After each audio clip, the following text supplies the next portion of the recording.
Oilers win 5-4 in overtime. I'm going to talk about the game, and then I'm going to talk about some other stuff, because I finally came up with an outro, but it's got a bit of a story behind it. It's not really a story, it's kind of just what's been happening in the past week. So, we'll get through the game first, and then I'm going to very much do what all YouTubers do when they want you to stick around for something and say, hey, it's going to be big at the end. I think it's going to be big. It's up to you to decide whether or not you want to watch through it, but it might be powerful. I think it's powerful. Anyway, before I cheapen that moment, we're going to talk about something that cheapened this win that Edmonton had. I could walk you through play by play throughout this game, save for a little bit at the end of the second period. However, I did end up catching most of the game. The parts that I missed happened to have 3 goals in it, so that's great. Every time I stepped up to walk away, I'm not allowed to watch these games, I swear.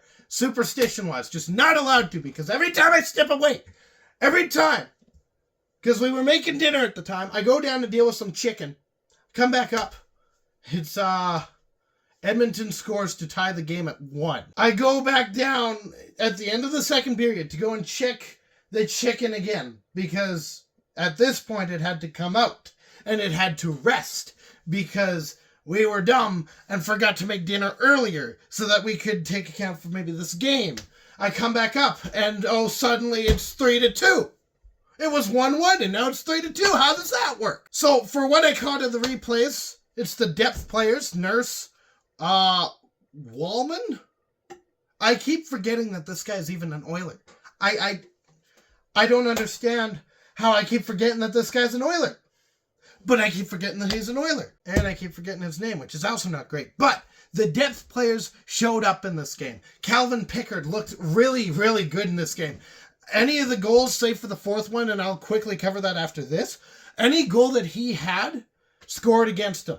I thought, it's not really his fault. It's not really the defense's fault. I saw that Vegas wanted the goal. And they fought for it. And they earned it. And that's not something that Pickard or the defense can really hold over their heads. The 4th goal was maybe one that Pickard should have had, given that you have no context to the situation, because on a play prior, he was kind of crushed a little bit between a Vegas Golden Knights player who dropped down on his left leg, and he did not look like he took that comfortably. And after shaking it off a bit, he didn't look quite like he was ready to go when they dropped the puck again. And Vegas was quick to get a shot off on him, and it goes just to the right side of him, which to get to that point, he would have had to put his full weight on his left leg, which is the crushed leg, to try and sprawl out to get his right leg in position to make the save. I can't blame him there. The defense did what they could to try and screen the shot, try and make it so that they can get their bodies in the lane. Pickard just, it was a bit of a fluke, made worse by the fact that he kind of got hurt on the play prior. Not much you can be upset with there. But then we get to overtime. And this is the big point that I want to really talk about, and I really want to have kind of set in where my mind is at as we talk about this win that we had. And how it's kind of cheapened, because we get through a little bit of overtime, and Vegas goes down a man 5-on-4 for 5 minutes due to a cross-check. Waugh gets kicked out of the game. I think it was Frederick that got whacked in the face. He's bleeding. Oilers don't do much with... they had their chances. Vegas, maybe through PTSD from 2019 against the Sharks, they managed to kill this penalty off. And then there was a moment, a little bit later, where they should have had the power play.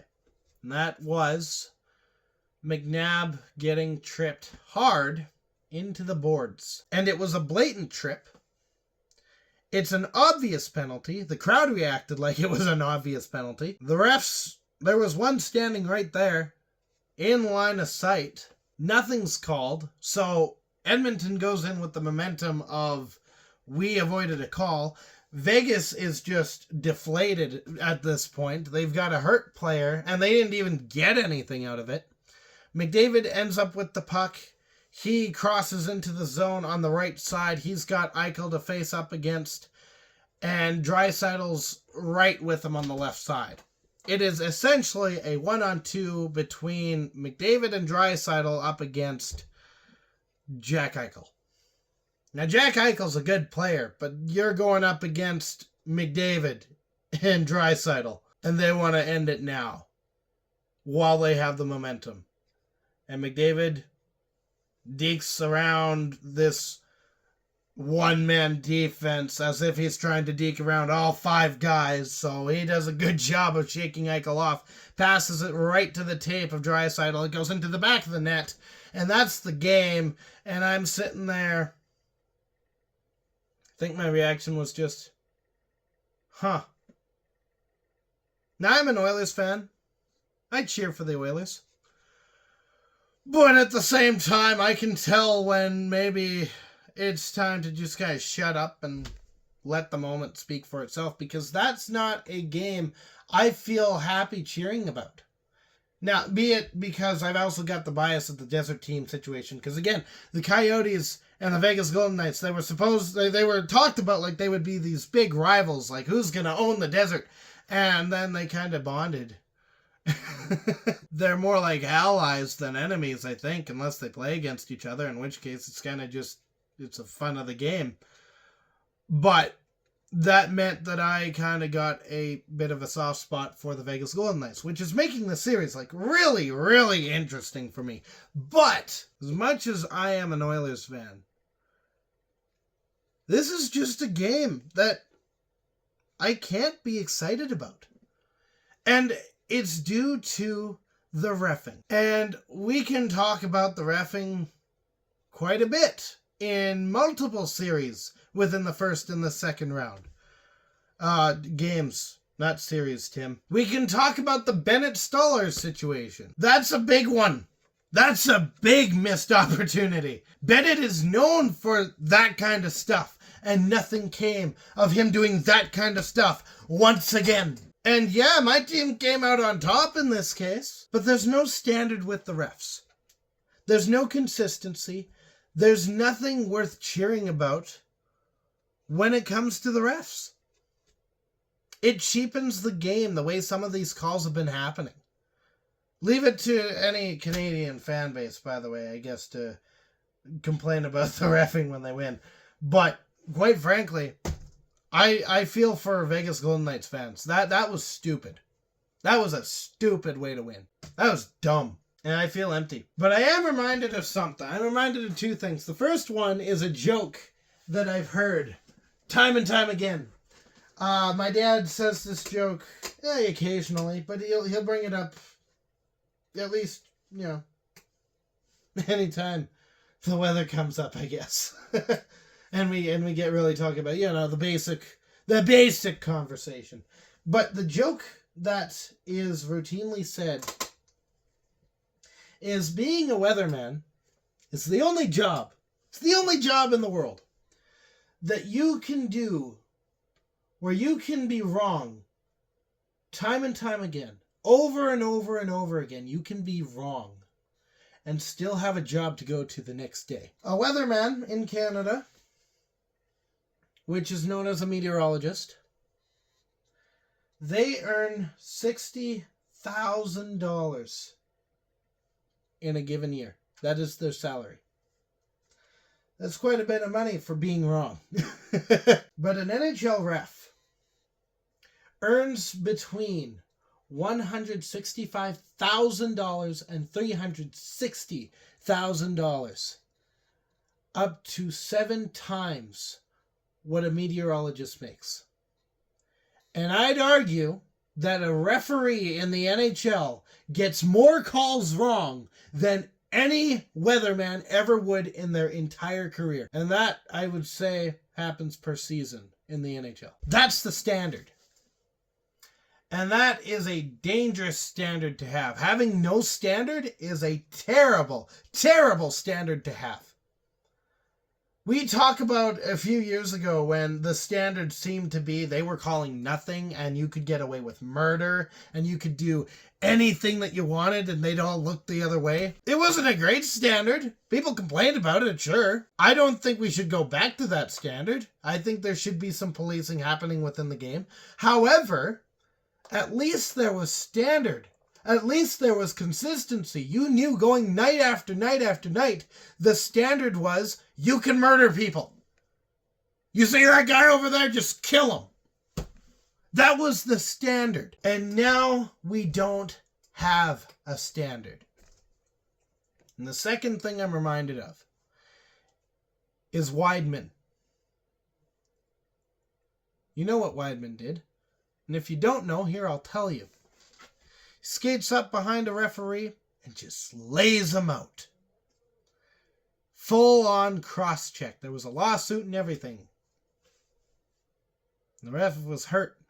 The ref was not feeling well after that hit because it was a hard hit and refs don't have that kind of padding. It was a hard hit. A lot of these players are getting to a point, I think a lot of them have the emotional maturity to not lose it when it comes to the refs making these mistakes. But I'm waiting for one. I'm not hoping for, but I'm definitely waiting for this one particular player who is just so frustrated that the standard just isn't there for the reffing within this game.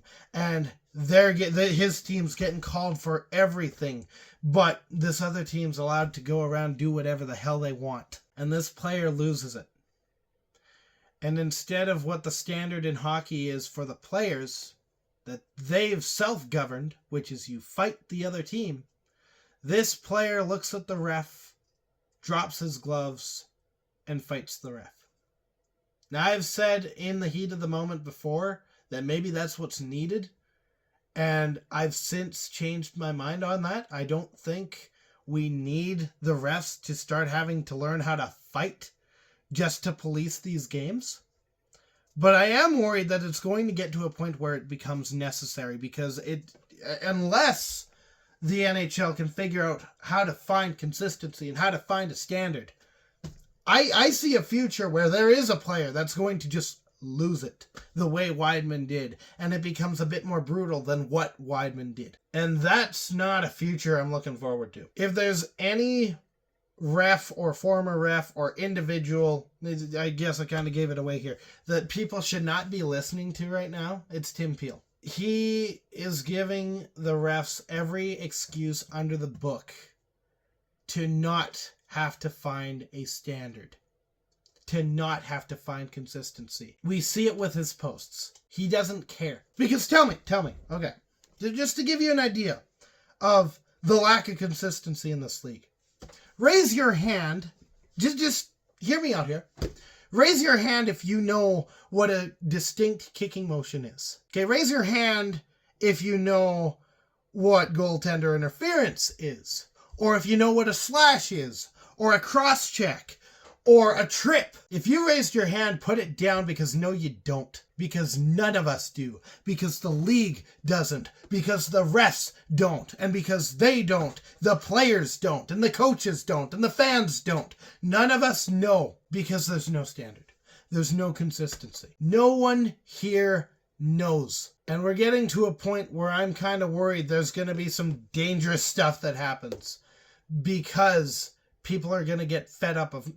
They're going to get fed up of not knowing. They're not going to like that they don't know where the line is. So that's the game. Now, making a bit of a transition. I know I kind of left that kind of abruptly, but this video's already getting long and I have to edit it. I've been gone for a couple days because I have finally begun / I'm in the middle of / I'm actually near the end of the mourning process from the Coyotes. It's been a year, I know. I just started and I'm just getting through it. Because for me, I didn't mourn the loss of the team. It doesn't matter to me. They moved closer, if anything. They moved from Arizona, like central Arizona, up north towards Utah, settled in Salt Lake City. They're closer to me. So there was no reason to mourn. Took a year because recently we had that 1 year anniversary of the Coyotes moving.